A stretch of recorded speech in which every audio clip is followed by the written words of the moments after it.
Soyons honnêtes, l'histoire officielle est ennuyeuse.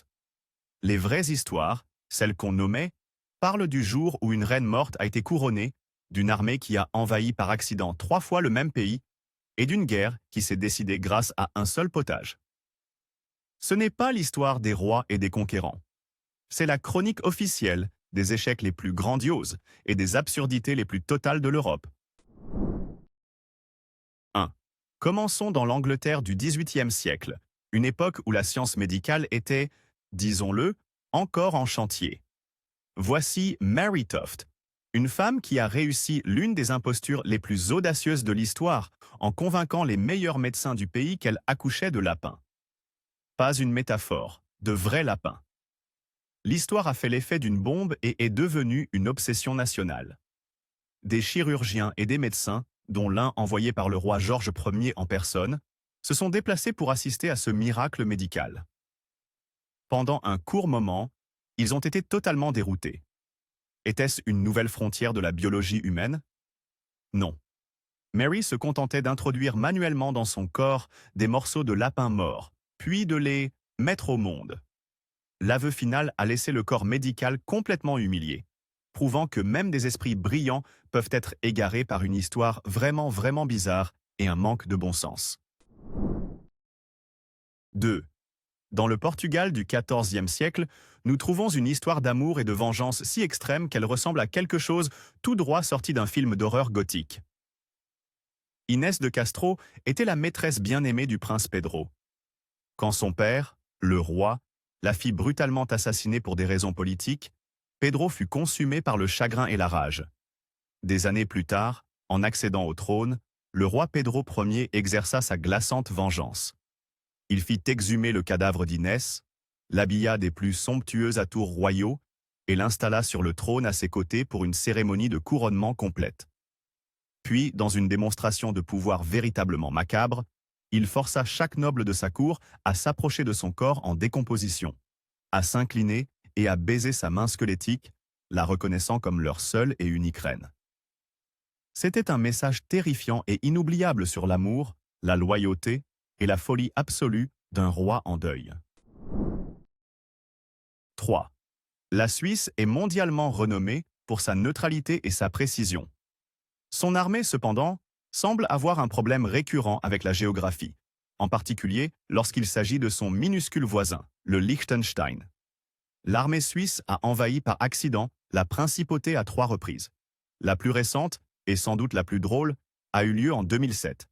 Une compagnie de 171 soldats suisses entièrement armés, complètement perdus dans l'obscurité pendant un exercice d'entraînement, a marché sur 2 kilomètres entiers à l'intérieur du Liechtenstein avant de se rendre compte de son erreur. Le Liechtenstein, un pays sans armée, n'a même pas remarqué l'invasion. Toute l'affaire s'est réglée par un coup de téléphone d'excuses des Suisses, et la réponse du Liechtenstein a été essentiellement un haussement d'épaules diplomatique, disant en gros « Pas de souci, ça arrive ». C'est moins un incident international qu'un voisin maladroit qui franchit la clôture par erreur. 4. Chaque année, dans un petit village espagnol, a lieu une tradition qui ferait glacer le sang de n'importe quel parent moderne.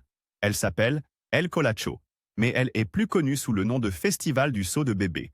Et oui, c'est exactement ce que cela laisse entendre. Les bébés nés au cours de l'année écoulée sont allongés sur des matelas au milieu de la rue. Puis des hommes déguisés en diables dans des costumes criards, jaunes et rouges, arrivent en courant et sautent littéralement par-dessus les rangées de nourrissons. Ce rituel étrange remonte aux années 1600, et l'on pense qu'il purifie les bébés du péché originel, le diable l'absorbant tandis qu'il les survole.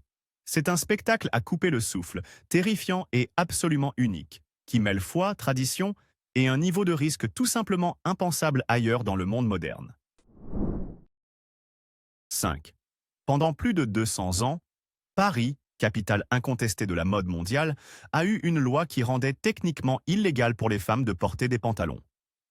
Adoptée en 1799, l'ordonnance obligeait les femmes à demander une autorisation formelle à la police si elles souhaitaient s'habiller comme un homme. Il ne s'agissait pas de mode. C'était une mesure destinée à écarter les femmes de certains emplois et rôles dans la société. Bien sûr, Les Parisiennes ont défié et ignoré cette règle absurde pendant des générations. Mais ce qui est vraiment déroutant, c'est que cette loi est restée inscrite dans les textes, prenant la poussière mais toujours juridiquement valide, jusqu'à ce qu'elle soit officiellement abrogée en 2013. Oui, 2013. Pendant 2 siècles, chaque femme descendant les Champs-Élysées en jean était, aux yeux d'une loi ancestrale, une criminelle à la mode. 6. Lorsque le Liechtenstein a déployé son armée pendant la guerre austro-prussienne de 1866, il a obtenu un résultat qu'aucune autre armée de l'histoire ne peut revendiquer. Le pays a envoyé une modeste force de 80 soldats. Leur mission était de défendre un col de montagne, tâche qu'ils ont accomplie avec diligence sans jamais voir le moindre instant de combat. Lorsque la guerre s'est terminée, les 80 hommes ont fait leur bagage et ont marché vers la maison. À leur retour, cependant, le décompte officiel a révélé un nombre choquant. 81 soldats étaient en présent. Il s'est avéré que, durant leur déploiement, ils s'étaient liés d'amitié avec un officier de liaison italien qui a tout simplement décidé qu'il les appréciait tellement qu'il rentrerait avec eux. Le Liechtenstein est parti en guerre avec 80 hommes et est revenu avec 81, sans subir aucune perte et en gagnant un nouvel ami. Une victoire absolue. 7. En 1784, un conflit connu sous le nom de guerre de la bouilloire a prouvé que parfois la différence entre la victoire et la défaite, c'est le déjeuner. Le puissant empire autrichien a envoyé une flotte navale pour affronter les Néerlandais. Tout était en place pour une grande bataille. Alors que l'imposant navire amiral autrichien avançait, un seul navire néerlandais, le Dolphin, a tiré précisément un seul boulet de canon. Un seul. Ce tir unique a traversé les airs et, avec une précision incroyable, a fracassé directement l'énorme marmite de soupe qui cuisait sur le pont du navire autrichien, arrosant les marins de leur propre dîner. L'équipage autrichien était si complètement choqué, démoralisé et vraisemblablement affamé par cette attaque culinaire ciblée qu'il s'est immédiatement rendu. Toute la guerre a été gagnée par les Néerlandais grâce à un seul projectile, parfaitement ajusté, destructeur de soupe. 8. Alors que d'autres cultures proposent des mots pour un contentement douillet, la Finlande a un terme qui saisit une forme de détente plus réaliste. Kalsarikenit. Ce concept national glorieux se traduit par boire à la maison, seul, en sous-vêtements, sans aucune intention de sortir. Ce n'est pas le signe d'une mauvaise journée. C'est une forme de soin de soi célébrée et légitime, une ode à la joie simple de n'avoir absolument aucun plan. Ce n'est pas non plus un simple argot clandestin. Le ministère finlandais des Affaires étrangères a jugé ce concept si essentiel à leur identité nationale qu'il l'a immortalisé comme l'un des émojis officiels du pays, en le plaçant aux côtés d'incontournables culturels comme le sauna. C'est une célébration, approuvée par le gouvernement, du bonheur introverti que le reste du monde pratique depuis des années sans avoir de nom pour cela. 9. Le casino de Monte-Carlo, à Monaco, est le summum absolu du glamour et du jeu à enjeux élevés, un lieu synonyme de James Bond et de richesse inimaginable. Pourtant, il fonctionne selon l'une des règles les plus ironiques du monde. Les citoyens même de Monaco ont l'interdiction d'y jouer. C'est exact. Les personnes dont le pays est presque entièrement financé par le casino n'ont pas le droit d'y mettre les pieds pour placer un pari. Cette loi a été instaurée par le prince Charles III au XIXe siècle. Son raisonnement était étonnamment pragmatique. Le casino était une entreprise conçue pour attirer l'argent de riches étrangers, pas pour ruiner ses propres sujets. Ainsi, tandis que les riches et célèbres du monde entier viennent à Monaco pour y perdre leur fortune, les habitants sont en sécurité dehors, à compter les profits. C'est le cas ultime du « ne plane pas sur ta propre marchandise ». 10. Milan est une ville connue pour la haute couture, les affaires sérieuses et une aura de sophistication décontractée. Ce qui rend d'autant plus hilarant que, pendant des siècles, elle ait eu un texte de loi qui imposait techniquement à ses citoyens de sourire en permanence. Ce n'était pas une suggestion amicale, c'était une obligation légale. Selon cet ancien règlement qui remonte à l'époque austro-hongroise, une mine renfrognée pouvait réellement vous valoir une amende. Les seules excuses acceptables pour ne pas sourire étaient d'assister à des funérailles ou de se rendre à l'hôpital. Pour toute autre occasion, On s'attendait à ce que vous gardiez une expression d'aimable jovialité. Bien que la loi ne soit plus appliquée, imaginez seulement la pression d'avoir une mauvaise journée et d'essayer d'éviter la police des froncements de sourcils. C'est une tentative magnifiquement absurde de légiférer sur le bonheur dans l'une des villes les plus élégamment sérieuses d'Europe. 11. Imaginez une grande capitale européenne complètement dépourvue du son des chiens qui aboient. Pendant la majeure partie du XXe siècle, c'était l'étrange réalité à Reykjavik, en Islande. De 1924 jusqu'en 1984, les chiens étaient totalement interdits à l'intérieur des limites de la ville. Ce n'était pas parce que les Islandais étaient secrètement des gens à chat. C'était une mesure drastique de santé publique. À la fin du XIXe siècle, un dangereux ver parasite s'est transmis des chiens aux humains, provoquant une maladie mortelle appelée hydatidose. L'interdiction était une tentative de l'éradiquer complètement. Ainsi, pendant 60 ans, le meilleur ami de l'homme était, en substance, un résident illégal dans la capitale. L'interdiction a finalement été levée en 1984, mais avec de strictes exigences de permis et de santé, permettant aux chiens de finalement, et légalement, revenir dans les rues de Reykjavik après une très longue marche dans la nature. 12.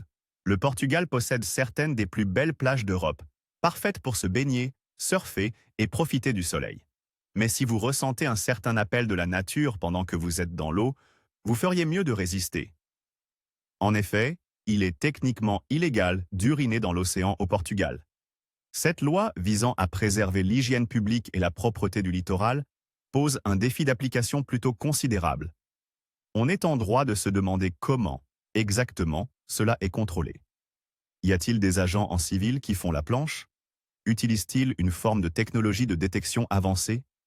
Bien sûr, la loi est en grande partie symbolique, une déclaration de principe plutôt qu'une règle pratique.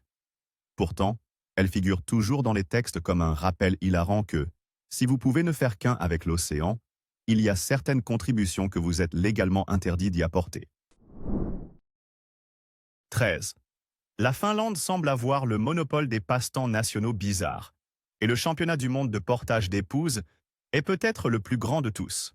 Ce n'est pas une blague, c'est un sport international farouchement compétitif. Chaque année, des hommes du monde entier convergent vers le village de Sonkajervi pour hisser leurs épouses, ou celles d'un voisin, les règles sont souples, sur leurs épaules et affronter un parcours d'obstacles exténuant de 253 mètres. Le parcours comprend du sable, des barrières et une fosse d'eau. Le prix? Le couple gagnant reçoit le poids de l'épouse en bière. L'origine de ce sport serait enracinée dans la sombre légende d'un brigand du XIXe siècle qui volait des femmes dans les villages voisins en les emportant sur son dos. Seule la Finlande pouvait transformer une histoire de banditisme en un sport célébré, nourri d'athlétisme et de bière. 14. Bien avant Hollywood et les romans gothiques, la panique vampirique originelle qui a déferlé sur l'Europe n'a pas commencé en Transylvanie, mais en Serbie. Au début du XVIIIe siècle, après le passage de la région sous domination autrichienne, des fonctionnaires ont commencé à consigner d'étranges traditions locales de morts sortant de leurs tombes pour tourmenter les vivants. Des cas comme ceux de Petar Blagojevich et d'Arnold Paulé ont été consignés avec un souci du détail méticuleux et bureaucratique par des chirurgiens militaires autrichiens horrifiés. Ce n'étaient pas des contes populaires. C'étaient des rapports officiels du gouvernement avec exhumation et description de cadavres jugés non décomposés. Ces rapports, avec leur cachet officiel et leur jargon médical, se sont répandus comme une traînée de poudre à travers l'Europe occidentale, faisant connaître au monde le mot serbe « vampire » et donnant à la légende un vernis de crédibilité scientifique qui a déclenché une obsession à l'échelle du continent. 15. Face à un ultimatum d'un ennemi puissant, la plupart choisiraient la diplomatie ou la reddition.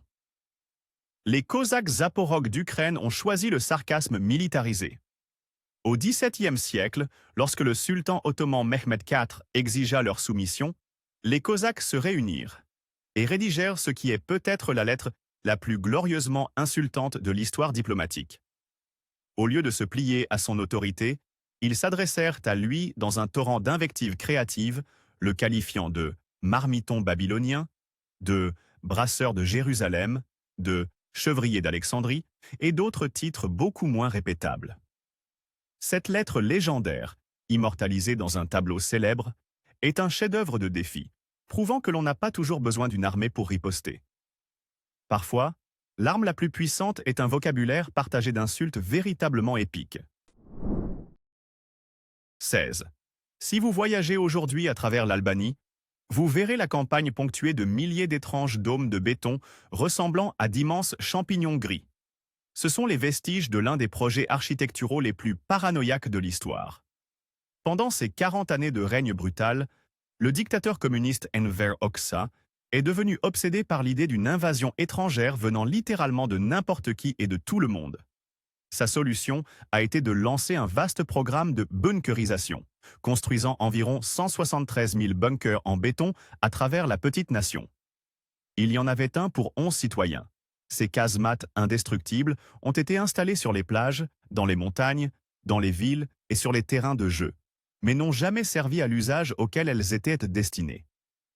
Aujourd'hui, elles se dressent comme un monument surréaliste à la paranoïa d'un dictateur, réaffecté avec créativité par les Albanais modernes en cafés, cabanons et même auberges. 17. Alors que la majeure partie du monde fête le Nouvel An avec des feux d'artifice et du champagne, certaines régions rurales de Moldavie et de Roumanie adoptent une tradition bien plus primitive et plus velue. Elle s'appelle Ursule, ou la danse de l'ours. Ce n'est pas une mignonne prestation de mascotte. Elle consiste en des groupes de personnes se déguisant dans de véritables peaux d'ours, souvent énormes, têtes comprises, et défilant de maison en maison. Accompagnés de batteurs et de chanteurs, ces ours exécutent une danse rituelle censée chasser les mauvais esprits de l'année écoulée et apporter la bonne fortune pour la nouvelle. C'est un spectacle bruyant, légèrement terrifiant et profondément païen qui a survécu à des siècles de changements. Voir une douzaine d'ours imposants danser sur le seuil de votre porte le soir du Nouvel An est une manière singulièrement inquiétante de vous assurer une année prospère à venir.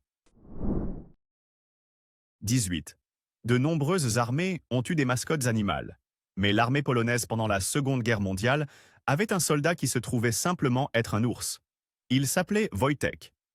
Alors qu'il n'était qu'un ourson, il a été adopté par des soldats de la 22e compagnie de ravitaillement d'artillerie, et rapidement devenu un membre officiel de l'unité.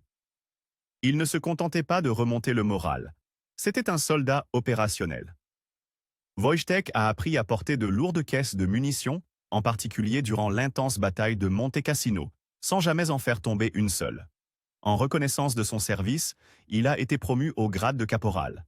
Après la guerre, le caporal Wojtek a pris sa retraite aux eaux d'Édimbourg, en Écosse, où il a vécu jusqu'à la fin de ses jours, souvent visité par ses anciens camarades polonais qui lui lancèrent des cigarettes, sa friandise préférée. C'est l'histoire ultime de camaraderie, prouvant que, dans la chaleur du combat, ton plus solide frère d'armes pourrait bien être un ours. 19. Au XVIIIe siècle, le roi Gustave III de Suède était si convaincu que le café était un poison mortel qu'il décida de le prouver par une expérience scientifique. Il prit 2 jumeaux identiques condamnés à mort et commua leur peine en emprisonnement à vie à une seule condition. L'un des jumeaux devait boire 3 grandes cafetières de café chaque jour, tandis que l'autre devait boire 3 grandes théières de thé. Le roi chargea 2 médecins de superviser l'expérience et attendit avec impatience les résultats, certain que le buveur de café périrait en premier. Le résultat fut un échec spectaculaire pour l'hypothèse du roi. D'abord, les 2 médecins moururent. Ensuite, le roi Gustave lui-même fut assassiné. Enfin, des années plus tard, le jumeau buveur de thé mourut à l'âge vénérable de 83 ans. Le jumeau buveur de café leur survécut à tous. 20. La liste des raisons de déclencher une guerre est longue et variée, mais rares sont celles qui sont aussi totalement ridicules que celle qui a déclenché la guerre de la vache dans la Belgique du XIIIe siècle. Le conflit a commencé lorsqu'un paysan d'un territoire vola une seule vache à un territoire voisin. Au lieu de régler ce petit vol par une simple amende, le différend s'envenima, et s'envenima, et s'envenima. Bientôt, une coalition de seigneurs féodaux fut impliquée, menant à une guerre à part entière qui fit rage pendant plusieurs années. Au moment où tout fut terminé, on estimait à 15 000 le nombre de morts. De nombreux villages avaient été réduits en cendres, et toute la région était dévastée. Tout cela à cause d'un seul bovin volé. Cela constitue peut-être l'exemple le plus extrême de l'histoire de l'expression « faire monter la moutarde », prouvant qu'aucun différend n'est trop mesquin pour déclencher une guerre catastrophique. 21. L'Église catholique a connu, à la fin du XIVe siècle, ce que l'on ne peut décrire que comme une grave crise administrative, connue sous le nom de Grand Schisme d'Occident. Tout a commencé avec deux hommes prétendant être le seul et unique vrai pape, l'un à Rome et l'autre à Avignon, en France. Tous deux avaient été élus par des cardinaux et tous deux refusèrent de se retirer. Pour résoudre le problème, un concile fut convoqué afin de les déposer tous les deux et d'élire un nouveau pape unique. Le résultat? Les deux premiers papes refusèrent de reconnaître l'autorité du concile, et désormais il y avait trois hommes, tous prétendant être le pape. Dans un sommet de bureaucratie médiévale, chacun des trois papes entreprit ensuite d'excommunier les deux autres. Pendant une brève période chaotique, tout le monde catholique fut dirigé par trois chefs rivaux qui s'étaient tous officiellement expulsés mutuellement de l'Église. 22. Déclarer la guerre est une affaire sérieuse, et déclarer la paix l'est tout autant. Mais parfois, dans la montagne de paperasse qui suit un grand conflit, un petit pays peut être oublié. C'est exactement ce qui est arrivé à la minuscule principauté d'Andorre après la Première Guerre mondiale. Andorre avait officiellement déclaré la guerre à l'Allemagne, mais comme son armée était pratiquement inexistante, elle ne participa à aucun combat. Lorsque le traité de Versailles fut signé en 1919, mettant officiellement fin à la guerre, quelqu'un oublia tout simplement d'inclure le nom d'Andorre dans le document. Techniquement, cela signifiait que, pendant les 2 décennies suivantes, la petite nation de montagne resta dans un état de guerre formelle avec l'Allemagne. Cet étrange oubli diplomatique fut finalement corrigé, et la paix fut officiellement déclarée, en 1958, bien après que la Seconde Guerre mondiale était passée et révolue. 23. Niché au cœur de Vilnius, en Lituanie, se trouve un quartier qui a décidé de porter la vie bohème à un niveau supérieur. Il s'appelle la République d'Užupis. En 1987, les habitants, principalement des artistes et des écrivains, déclarèrent avec malice leur indépendance du reste de la Lituanie. Ils ne plaisantaient pas. La République a son propre drapeau, son propre président, un cabinet de ministres et une armée composée d'environ 12 personnes. Mais la pièce maîtresse d'Užupis, c'est sa constitution, qui est affichée dans plus de 20 langues sur un mur public. Ces articles comprennent des droits profonds, comme « chacun a le droit d'être heureux », des droits plus ambigus, comme « chacun a le droit d'être malheureux », et l'étrangement merveilleux « un chien a le droit d'être un chien ». C'est une œuvre d'art vivante et respirante qui se fait passer pour un minuscule pays excentrique. 24. Dans la plupart des pays, s'évader de prison est un crime grave qui ajoutera une durée importante à votre peine. En Allemagne, cependant, les choses sont un peu différentes. En vertu du droit allemand, l'acte de s'évader de prison n'est pas, en soi, illégal. Le système juridique reconnaît que le désir de liberté est un instinct humain fondamental et puissant, et, par conséquent, il ne punit pas le prisonnier pour l'acte d'évasion en lui-même. Or, cela ne signifie pas que tout est permis. Tout crime commis pendant l'évasion, comme une agression, des dégradations ou un vol, est poursuivi dans toute la rigueur de la loi. Mais si un détenu parvient à s'évader sans enfreindre d'autres lois, par exemple en trouvant simplement une porte non verrouillée, il n'encourra pas de peine de prison supplémentaire pour l'évasion. C'est une faille juridique fascinante, fondée sur une vision très philosophique de la nature humaine. 25. Dans la ville norvégienne de Longyearbyen, l'une des agglomérations les plus septentrionales du monde, il existe de nombreuses règles conçues pour survivre dans le rude environnement arctique. Mais la plus célèbre est de loin la plus étrange. Il est interdit d'y mourir. Ce n'est pas une quête d'immortalité, c'est une réponse pratique au sol glacé.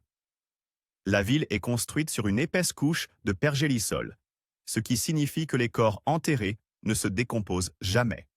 Des scientifiques l'ont découvert lorsqu'ils ont exhumé les corps de mineurs morts lors de la pandémie de grippe de 1918 et ont constaté que le virus était encore parfaitement préservé en eux.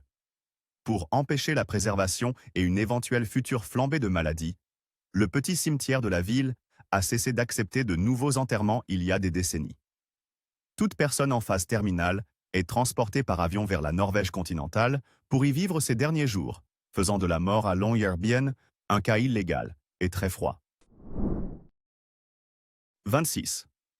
Pendant les jours les plus sombres de la guerre de sécession, le président Abraham Lincoln reçut une lettre de soutien inattendue de l'une des plus petites et des plus anciennes républiques du monde, Saint-Marin.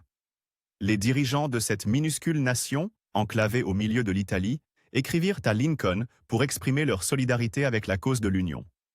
Profondément ému par ce geste d'un pays fondé sur les principes de la liberté, Lincoln répondit par une lettre sincère. Il y louait leur république durable et, en signe d'amitié, le Conseil de Saint-Marin lui offrit la citoyenneté honorifique. Lincoln accepta, ce qui fit de lui non seulement le 16e président des États-Unis, mais aussi un citoyen officiel de Saint-Marin. C'est une note de bas de page méconnue et réconfortante de l'histoire. Une relation diplomatique de correspondant entre une superpuissance mondiale en crise et un micro-État qui n'a jamais perdu sa foi en la liberté. Isonor. 27. En Hongrie, le lendemain du dimanche de Pâques est connu sous le nom de l'Oxolkodász, ou lundi de l'arrosage, une tradition populaire à la fois charmante et légèrement malicieuse. Ce jour-là, les garçons et les hommes se déplacent de maison en maison pour rendre visite à des amis et à des parentes. Après avoir récité un court poème, souvent humoristique, ils procèdent à arroser les femmes, ce qui signifiait à l'origine les asperger d'un seau d'eau froide. Cet acte était un rituel de fertilité pré-chrétien, destiné à garantir que les femmes seraient en bonne santé et belles. De nos jours, les seaux ont pour la plupart été remplacés par des vaporisations de parfums ou d'eau de Cologne, ce qui est sans doute plus agréable. En échange du fait de ne pas être trempées d'eau, les femmes récompensent les hommes avec des œufs joliment peints, des pâtisseries et parfois un verre de palinka, l'eau de vie locale aux fruits. C'est une manière festive, flirtueuse et très humide de célébrer le printemps.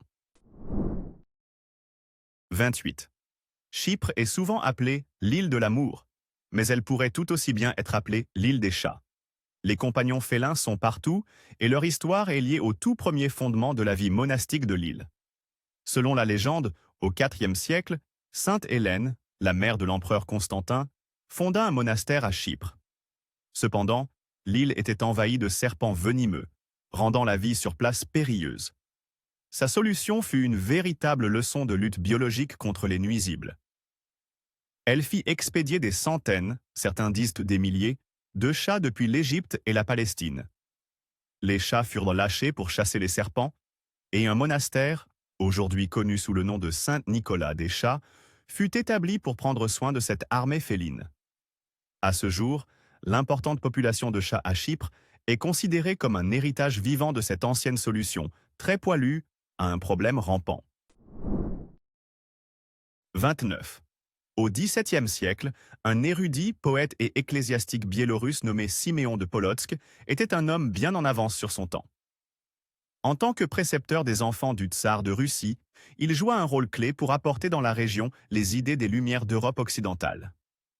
Il proposa la création d'une grande académie des sciences, un pôle d'apprentissage et d'innovation. Le programme qu'il définissait était ambitieux, couvrant tout, de la théologie et des langues à l'astronomie. Mais, dissimulée parmi ces matières sérieuses, se trouvait une proposition véritablement révolutionnaire. Une faculté dédiée à la science du rire.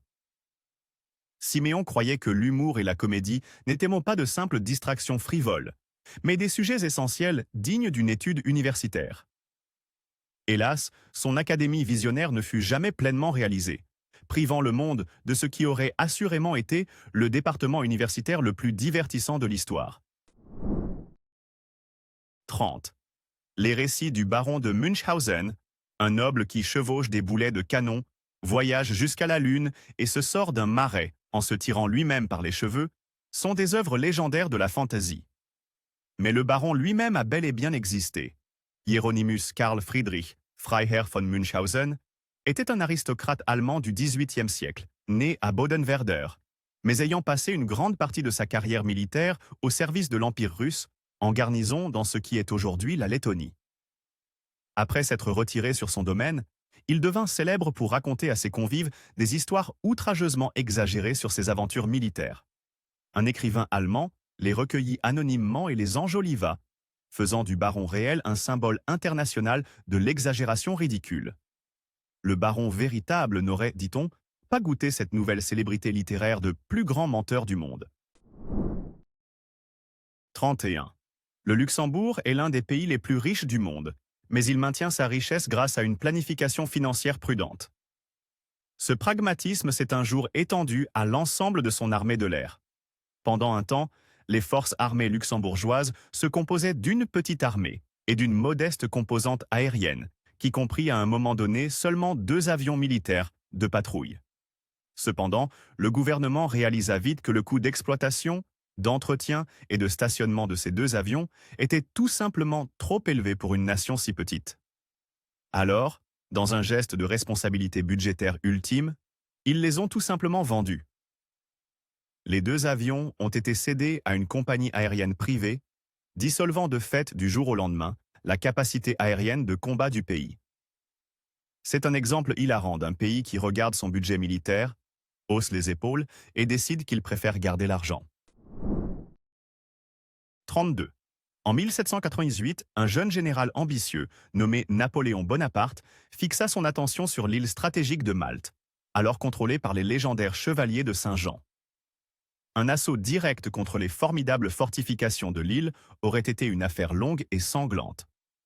Napoléon choisit donc une autre tactique, la politesse.